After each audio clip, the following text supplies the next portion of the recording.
One thing before we get started. This episode contains strong language, so please use discretion. Hi, I'm Emma Clarke, and this is Before the Bar Opens, the podcast about what happens before the music starts. I talk to people who make, use, and love music. Darren Altman started playing the drums at the age of 8.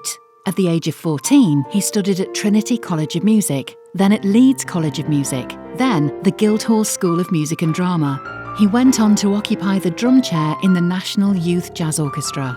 He's toured the world, played at Ronnie Scott's, hallowed ground for any jazz musician, and has numerous film and television soundtracks to his credit. Darren played in the live BBC One broadcast for the Queen's Golden Jubilee celebrations. He's worked with Hollywood greats and music legends. He's Professor of Jazz Drums at the Purcell School of Music and has taught at Guildhall School of Music and Drama and the Royal Academy of Music. He's also a hugely successful voice actor, providing voiceovers for cartoon, films and advertisements for clients all over the world. Darren also reached the live semi-finals of Britain's Got Talent, performing celebrity impressions. But with regard to Darren's musical life, I wanted to know, why drums? When I was a little boy, my mum and my dad, God rest his soul, is no longer with us, bought me a little blue Maxwin by Pearl. And it was a little, what you call a jazz kit now, I suppose, just one tom-tom over the bass drum and a floor tom. And that was it. And from an early age, I just remember being in my room and then a Premier APK, a black Premier APK, just bashing along to all my chart hits 81 and late 70s singles, 45s. And now that's what I call music. And it sort of progressed from there, really. So a childhood gift basically gave you a whole lifetime of music? I guess so. I mean, I've always been fascinated by music, and not just drumming and rhythm, but also chords. I remember listening to certain stuff and not understanding it or knowing why I was feeling like this, but it was chord progressions and chord changes which made, when you listen to something and you get a shiver right through, you go, oh wow. I love that. Yeah, it was that. And I didn't know what it was. What was giving you that? Can you remember the music? Even if I listened to something like Star Maker by the Kids from Fame, so I would have been 9. This is just something which is coming to me. Just that change into the chorus, the chords, whatever they were, from the end of the verse into the chorus, that Star Maker, I would just get shivers and virtually want to cry. Oh, I know that feeling. It's like, do you get a tingle up your back at the same time? It was, what's the word? Is it visceral? Is that when you can actually feel it? Yeah, it was as visceral as that, like a certain chord change. It's a surge of life-affirming joy. It really was. And that's when I knew that it was music. It was always going to be music, really. When did you realise that you were actually really going to take this further? That it was more than just a hobby for you, that it was more than just a thing a kid did in his room? So I started having drum lessons with various tutors, and I started to learn how to read music pretty quickly. Like from a very young age, I could read. And my dad, before I could drive, my dad would take me to local big bands. And I would play all the Count Basie, Sammy Nestico charts, and I would read music just like I'd read a book. Like I found it fairly easy to interpret charts. So I was playing on all the local big bands and playing that music. And so there was me, like sort of 14, 15, 16 years old, and all these old guys. And I would be, driving these famous Sammy Nestico, Count Basie charts. And it just sort of stemmed from there. Then I went to Trinity College of Music junior department on a Saturday. I had to play a piano piece, and I was really... Do you remember that Richard Clayderman piece? Oh, I do. Do you know, my mother had a thing about Richard Clayderman. Yeah. I found him a bit creepy. Well, yeah, so I played that. And they must have seen some promise, because I remember the lady said to me, oh, that's a very interesting piece, Darren. What was that called? And I said, I've got no idea. I said, it's on an advert. Richard Clayderman plays it. Anyway, so they let me in. And then I started studying classical percussion and all the repertoire like timpani. And then I had music with an incredible percussionist. We're really good friends now. She plays for Van Morrison and did all the TV shows in the 90s, a lady called Tina Lyle, who's a phenomenal musician. And it just went from there. Then I went to the senior department and up to Leeds to do my degree, and then the Guildhall, as you said. So it was a natural progression. What's the most difficult skill a drummer has to learn? Right. For me, probably discipline. Because drumming is one of those instruments, sort of a little like guitar, where if you go in a certain direction, it's very, very easy to overplay. And I was influenced by drummers. One of my favorite drummers is a guy called Vinnie Colaiuta, who's played with Sting, he's played with Joni Mitchell, he's played with absolutely everyone, like all the Herbie Hancock, Chick Corea, everyone, you name it, he's played with them. And he's got a very, I won't say bombastic, but he's got so much facility and technique that it's unbelievable. And I remember doing albums at Real World, Peter Gabriel's place in Bath, Wow. and they just kept on saying, "You've got to play less, you've got to play less," and they were completely right. It was the exuberance of youth. It was a folk group. I don't know if you've heard of a violinist called Seth Lakeman and Oh, I Sean love Lakeman. Seth Lakeman. Okay, so it was Sean and Seth brothers. It was a group called Equation with Catherine Roberts and Cara Dillon. It was like a sort of folk super group. I've seen them play live. Well, there you go. Wonderful voices. Unbelievable. So I did a tour of the UK with them and we recorded an album called Return to Me. It's a beautiful album. But I just had to play less, and I think they may have even replaced me on a couple of tracks and got Dave Mattox in, who's the drummer for Fairport Convention. But if I'd have known, there's a lot of regrets in my life, Emma, because if I'd have known then what I know now, I'd have just shut up and, just played what was required. Yeah, but isn't that all part of the learning, though? We never stop learning as musicians, and every piece that we play, every gig that we play is different. And every collaboration is different, and it requires different skills. You're absolutely right. You're So absolutely don't right. beat yourself up. Don't have regrets. Darren, you're a phenomenon. Well, that's very kind of you, but I mean, you do have, well, I do have regrets and just think, well, I did reach an incredible standard, I mean, I was lucky enough to do, as you said, film sessions at Abbey Road and work with people like George Martin and ridiculous composers. But I mean, maybe if I would have had that discipline, you never know, you never know what might have happened, but it's that's. Do you have independence when you drum? That thing where you can do something completely different with your right hand than your left hand? Oh, you have to, yes. I mean, especially some Yeah. of the sort of salsa and Latin things where you're going goon goon goon goon goon goon goon goon. It becomes quite complex, when you're playing a sort of Montuno figure with your foot and then something else with a clave with your left hand and a bell pattern with a go-go pattern or something with your right hand. So yeah, that stuff can get pretty. And as in jazz, a lot of the straight ahead jazz phrasing, if you're in a small group, you can break it up so it's really quite complicated. But as you know, it should all feel good. It shouldn't feel like an exercise. It should feel and sit, it should move you. It shouldn't be like, oh wow, look at him, he can do so and so, What's the biggest influence on your musical life? Who is it? What is it? Is it a piece? Is it a person? Is it in you? There's a question. Vinny's drumming just always. I mean, even now there'll be YouTube channels that I subscribe to, and they'll maybe play a new album that he's on, or an old video that I haven't seen, and I look at that and I just get the horn. It's amazing. But having said that, I can listen to a piece of music and there'll be like a chord progression, or one chord follows the other, and that, like we were saying, the shiver goes right through you. And we were in a Mexican restaurant the other night and I wrote down a load of salsa albums. I said, oh, listen, you can't keep on playing the bloody Gypsy Kings to your customer. This is ridiculous. So I said, give us a pen and paper. So I wrote down a few Latin albums. There's a Gloria Estefan one called Mi Tierra, and another percussionist called Orlando Polio, one of his. And that stuff really moves me. Some of the Latin phrasing and the chords there. You can go on and on and on, but when you hear something and, like you say, the hairs on the back of your neck stand up and you go, oh my God, that sounded unbelievable. It sounds as well like your dad was a massive influence. Oh, bless him. Yeah. Got his picture in front of me. I mean, as a young boy, I couldn't have played in local big bands. Well, I couldn't drive, so he would drive me everywhere on a Saturday to drum lessons, and he would drive me over to rehearsals. He didn't play. He wasn't musical. He must have seen it in you and wanted to nurture it and give you. Well, he bloody heard it when I was knocking 10 tons of shit out the drums in my bedroom. I was going to say, what did your mum say? Well, they just and left. the neighbours. Yeah, what are the neighbours, Darren? What are the neighbours? They just left me to it. In fact, the guy on the right was a record producer. He had long blonde hair, in the late 80s, like Europe or Bon Jovi, and he produced for a Canadian rock band called Loverboy. But no, they left me to it, and Like I said, he would just take me to all the local big bands and all the rehearsals, and well, I couldn't have done it without them, clearly. Darren spoke about his dad with such love. He also had massive respect for the musicians who'd inspired him. Darren's whole musical life has been shaped by affection, fellowship, respect, and inspiration.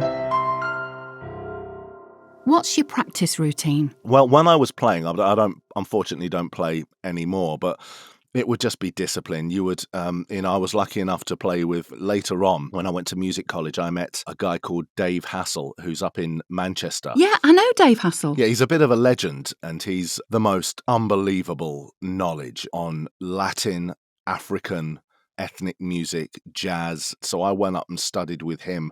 I got the train from London to Manchester to have a session with him. And I used to teach on a jazz course in Wales, the Glamorgan Summer School, every year. And just being with him, he was a strict discipline. So he always remembers the story of in the bar they'd have jam sessions at night, and I used to love salsa, but I didn't really study it.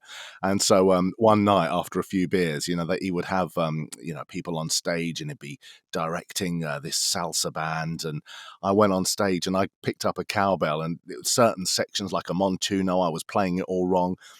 Even though it was like a jam session in a bar in Wales and everyone was pissed, because he takes the music so seriously, he shouted, "No, fuck you doing?" And he came up to me and he said, "Darren." And I said, "Oh, sorry about that, Dave." And he went, "Don't ever let me see you with a fucking cowbell in your hand again." All right, Dave. But But in terms of the jazz stuff, he was unbelievable. And I would also have lessons with a guy called Bob Armstrong, who unfortunately is no longer with us, but he has taught a lot of the great jazz drummers that have come from this country. And there's a whole hand technique called the Moella technique, which is like down, up, tap, and full strokes. It's the whole arm movement. So, when you see someone and you just go, "Oh my God, their hands are like beautiful," because they've got such good technique. Well, he would teach this technique called the Moella technique. And how did he teach it? How did he get people to do that with their hands? Well, to start off with, it would be quite mechanical. Like you play triplets, da da da da da da da da da da da da, and you would play the movement like from hand to hand, down, up, tap, down, up, tap. It would be quite mechanical, but then so you'd spend hours on a pad, and then when you were doing semi-quavers, down tap, up tap, down tap, up tap, down tap, then you'd reverse it to the other hand, start with the left. And then what you would do is you would just spend hours practicing all these movements, and when you got on the bandstand, you would forget about it. Like you couldn't. Yes. So you build the muscle memory, exactly. You build those neural pathways, and it just becomes the regular stuff that your body is used to doing. Exactly. So hopefully, when you come to playing, say you're playing something quite tricky, like it's not unusual when it's da ba da da da da da da da, and you've got to do that. Ta, ta, ta, ta, ta, ta, ta, ta. Well, the only way that you can do that fast quavers on your right hand is by having really good technique and like down tap, up tap, down tap, tap, down tap, tap, tap. But you can't sort of consciously think of that when you're on the bandstand. You just trust that you've worked for so many hours that your right hand, for example, will be nice and loose and relaxed and give you the ability to play music and to make the music, which is what we're all about at the end of the day. Drumming is a vigorous physical act, especially jazz drumming. I wanted to know how Darren prepared his body as well as his mind. So before a gig, what does a drummer do to warm up? Well, you'd sit on a pad. Obviously, you can't bash the hell out of the drums because you'll just upset and annoy everyone. So before a gig, Cathartic though, isn't it? Yes, exactly. Yeah. So you would maybe take a pad, or you would on the side of a sofa or something, and just get the hands going and warm up, doing all these down tap, up tap, semi-quavers, paradiddles, rudiments, just to get the blood flowing to your hands, really. And then you can sit down and play, and like I said, your hands are nice and warm, or you don't warm up, and the first sort of numbers, you ease into it, the first couple of numbers, and you gradually sort of warm up as you're playing. Yeah. Presumably the set list is sort of tailored to ease the musicians in and the audience, presumably sometimes. Yeah, that's right. You wouldn't normally start with something which is absolutely balls out, because it would be tricky for the musician. Well, it wouldn't be tricky, but it would be a bit of an onslaught to the risky ears, as well, I thought. Yeah, a set is generally designed to warm into it. You're right, yeah. Do you have to keep fit as a drummer? I presume, the upper body strength and the stamina that you must surely have to have. You're not really told that or taught that as a drummer. You don't sort of go to someone and they say, oh, you need to be running, you need to do your exercises. But I think it's something that drummers generally do have a sense of fitness. I mean, it depends on the music. If you're playing balls out high tempo jazz, 1, 2, 1, 2, ding, ding, ding, ding, ding. You've got to have good technique, good stamina and be fit. But it's not something that's sort of drilled into you. Buddy Rich was always into karate and he would eat pasta and he would eat healthily. So you very rarely see a sort of obese drummer sitting by a kit sweating like, So I think there is a level of fitness that is sort of taken for granted. Does that make sense? Yeah, I guess it's a given. Yeah. In the same way that, presumably, one of the key prerequisites for a drummer is that you've got to have a good sense of rhythm. It's just one of those things you've just got to have in order to do it. And it is, whether you're playing, in a jazz trio, a pop group or a rock band, the drummer is the engine room. That's where it all comes from, really. And you have to have a level of stamina in order to keep going and keep the intensity up, certainly in certain types of music. Of all the shows and recordings that you've been part of, what's been your favourite? Oh, wow. I always love a big band. I just think that phrasing with the horns, and I used to do a lot of the Sinatra shows. I played in a West End show called The Rat Pack, where there was like a Sammy, Dean and Frank, and it was playing all that. It was all the Quincy Jones arrangements, Fly Me to the Moon and all that, and that fly me to. It was the buzz. You can't. I'm smiling, and it's just wonderful music. I mean, it's part of our history and tradition. And don't get me wrong, playing in pop bands is great, but there was just something about the way you set up the trumpets and the saxophone hits and set up the horn phrasing and getting that blend of sound. Yeah, and some of my happiest memories ever behind a drum kit was playing in NIJO, the National Youth Jazz Orchestra. We'd do gigs all over the country, and when you're playing with your best mates and just laughing and giggling, and I just felt so at home. Like, can't describe the feeling that I got by playing with that band. To have 5 trumpets, 4 saxes, 4 trombones, rhythm section, percussionists, and they're all your mates and the music's great. They can all play the arse out of it. It was, wonderful, wonderful. What happens if you're ever not feeling it, if you're under the weather and you've somehow got to pull it out the bag? What's that like? I've done gigs with a banging headache. When I was younger, I used to sort of get the occasional migraine, and it's hard, but you just have to get your head down and get on with it. It's not nice. It's not pleasant if you're not well, but the show must go on. I mean, there are stories. Was it Buddy Rich or someone where they had an abscessed tooth? I think he was playing and there was blood pouring out all over the snare drum, and he just had to get on with it, and he got off the stage and patched himself up and carried on, Now, drummers have got a bit of a reputation for being eccentric. Do you think that that's a well-earned, fair reputation? I don't know. I mean, I know quite a few characterful drummers, and I know some that are very, very straight-laced, that just play the hell out of the drums. I don't know. If you're thinking about Keith Moon and people like that. I'm actually thinking about my husband. Oh, there you go. We haven't met, unfortunately. I'm sure we will do one day, but we do have a reputation for. I've certainly, I'm a cheeky chappy, let's just say, but I know equally good drummers which wouldn't say boo to a goose, which are very, very straight and just phenomenal drummers at the top of their game. So I don't know if it's a well-earned reputation or if I think people like Keith Moon and people like that have set a high bar, shall we say. Darren spoke with such nostalgia about his time working with big bands.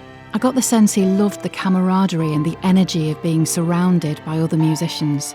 Now, as a voice actor, he mostly works alone. I wondered how these two completely different creative occupations were similar, if at all. You're also a successful voice actor. Are there any transferable skills from drummer to voice actor? That's a very good question. I would say musically, yes. I mean, in terms of rhythm, yeah, that's what I did all my life before I transferred my skills and profession. But definitely the ability to read at different tempos, to give different alts in terms of pitch. I mean, if I'm on a session or if I'm not on a session, I can give 5, 6, 7 completely different ways of phrasing something, and then the producer can take which one they prefer. But I just think that comes with having a musical ear, so not necessarily drumming. the way you phrase, the pitch, almost like the melody, Emma. Yes, The yes. intonation, fast, slow, pauses, and that comes from having a musical ear. Now, I'm not saying it's solely limited to musicians.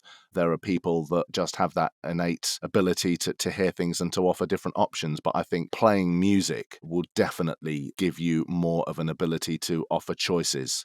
Definitely. And what happens for you when the music stops? Whether you've stopped playing at the end of a gig or when you've finished listening to something that you absolutely love. What's that like for you? It's bizarre because I've got 2 or 3 drum kits in the loft, and unfortunately I don't have a space. If I did, I'd have a drum room and one of them would be set up. Unfortunately, I don't have the space. So it is bizarre. I mean, I did a gig a couple of months ago, and it was the first time I'd sat behind a drum kit in maybe 2 years. And it Wow. was weird. The first couple of numbers, it was a jazz gig with a singer.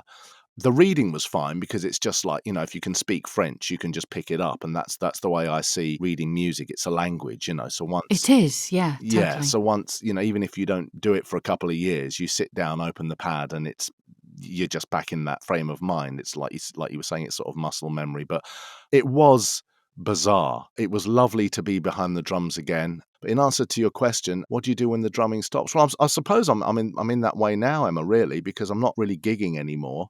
But I think that you can't dwell. I can't have regrets in my life. It would be easy to sort of look back and think what I've accomplished and then think what I haven't accomplished or what I aspired to do. But you can't have any regrets in life. It was a strategic decision to pivot, if you want to use that, from music to voiceovers. And so I can't regret what I've done. Still sound, still audio, innit? Exactly. And it's a joy to do. And I am flexing, like we said, I am sort of flexing my musical muscles, but in a different way.